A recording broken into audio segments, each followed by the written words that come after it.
My name's Guy Kesterman. I've been a professional bike and kit tester for over 25 years, and today is my long overdue unpack and review of the Bikestow Stance. Their small single bike, kind of on-floor bike holder. They sent me this ages ago, so big apologies for not getting around to this previously, but super excited to get it open and see how it goes together and whether it works. So let's close in on the unboxing and the building of it. So, massive fan of the original Bikestow rack, the one for the back of your van. That has made such a difference after years of fighting with bungees and bikes falling over and getting damaged and just general faff. Being able to get a bike in, well, 4 bikes in, to the back of my Transit, and just know they're going to be secure, whether they're road bikes, gravel bikes, mountain bikes, whatever, is just such an advantage. And big fan of big fan of Love Arts for a start. Cheers, the Laytons. And yeah, and I just love the fact they're genuinely made made in the UK. Small company, literally started as George doing a more pro version of what his dad and uncle had made for their own use and turning it into his school project, and then growing this whole business out of it. And now the whole family are involved as well. If you go on the website, even the dogs are listed on the contributors. And you can see, made by George, checked by George. Oh, September 22. I am so sorry it's taken so long. Recycle card. There you go. There's a nice message from George and Julie. And simple instructions there.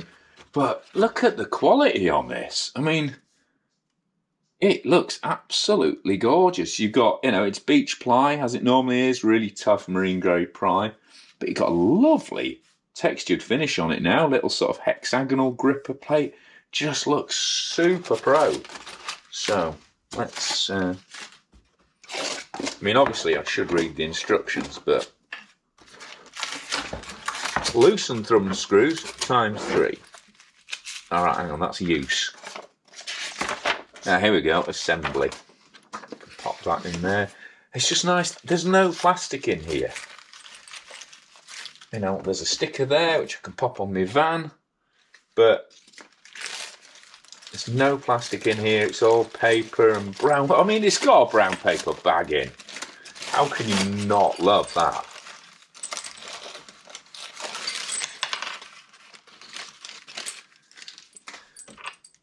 So I'll just pop those there and do the same on this side. I mean, it's not a revolutionary design in any way. In terms of, your back wheel just goes in it and it's a slotted stand. Though actually, to be honest, someone made me a manual machine, which I've used a lot in the workshop for standing bikes up.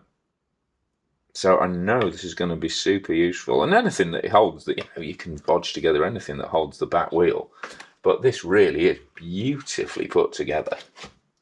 And I think it's going to look great as well. Right now, where do we go? Rotate holes to line up with... Yeah, I didn't do that, did I? Is that going to do it? No.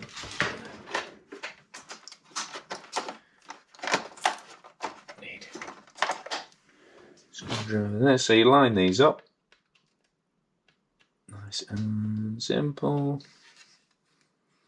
with the holes where the bolts come in, and they've done everything like even all the bolts are like locally sourced wherever possible. So now, right, this goes in here. So you've got 2 settings for mountain bikes and road bikes. Obviously, we're going to go for road bikes, and it's all cut very, very nicely with a CNC router, so you can see it just all slots in there nicely. And in true IKEA style, you get a Allen key with it. Just, I love using stuff that's really well engineered and really well put together. And then front foot goes on there. Yeah, I mean, it's nice. I mean, even just having, I mean, yeah, the texture looks lovely, but also it just makes it really obvious which way round things are meant to go. You know, the texture bit goes on the outside, so I mean, I could throw all sorts of cliches at it, like masterpiece of design, but the fact that this is, you know, a bike stand, but that it looks proper bougie, and hopefully works really well.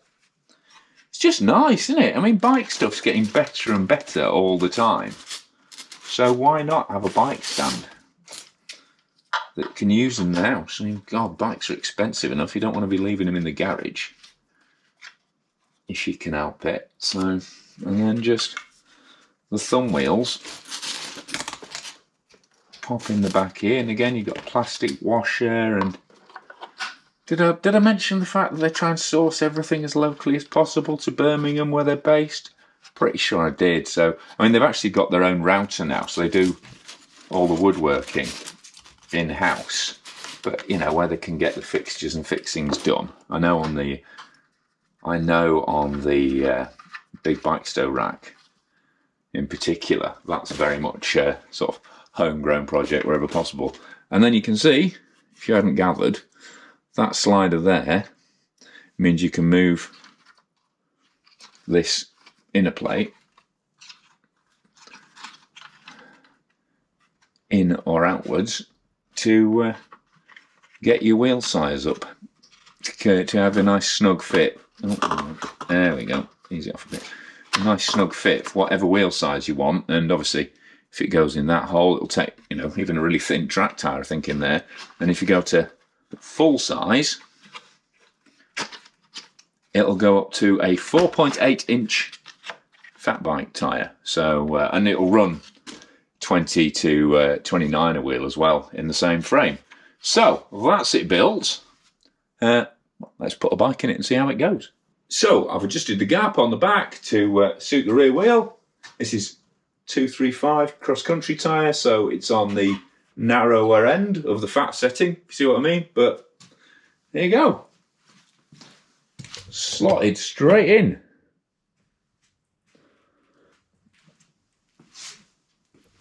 £12,000 worth of Specialised World Cup Epic.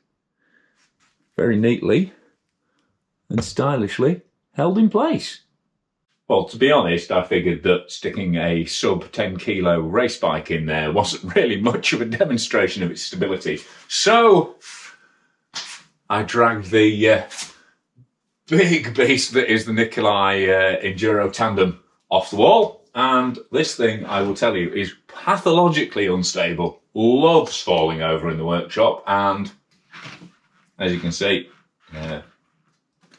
absolutely fine in there. Yeah, no wobble at all. So, and it's designed to handle e-bikes as well, and obviously anything up to a fat bike in terms of tyre width. So no concerns about the stability of it. Obviously, you know, you need a level floor. It's not self-adjusting, and it hasn't got that kind of spring-loaded arm or the V section that you get on some of the little fold-out bike stands that you see in shops. So, you know, you do need to tailor it to whichever bike you're using. And at 69 quid, it's not that cheap, but it looks drop dead gorgeous. So, you know, no one's going to mind. Well, if you can secure bike access for your bike inside, then that's a very pretty way of storing it when it's in there, so it won't upset your feng shui or your significant other, whichever's most important to you.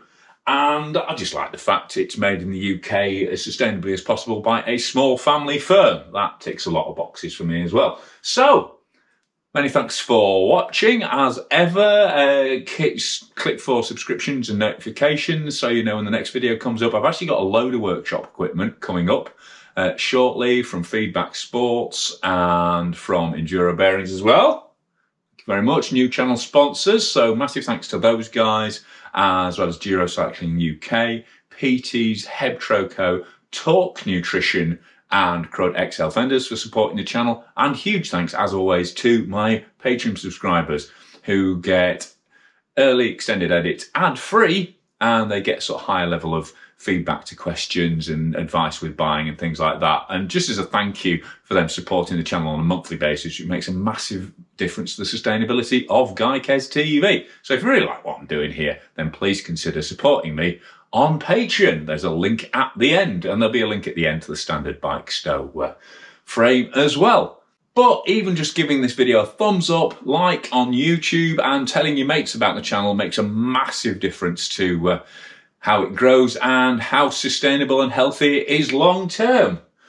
But for now, I've been Guy Kestevan on Guycase TV, talking about the super bougie, beautifully handmade in Birmingham, Bikestow Stance single bike rack.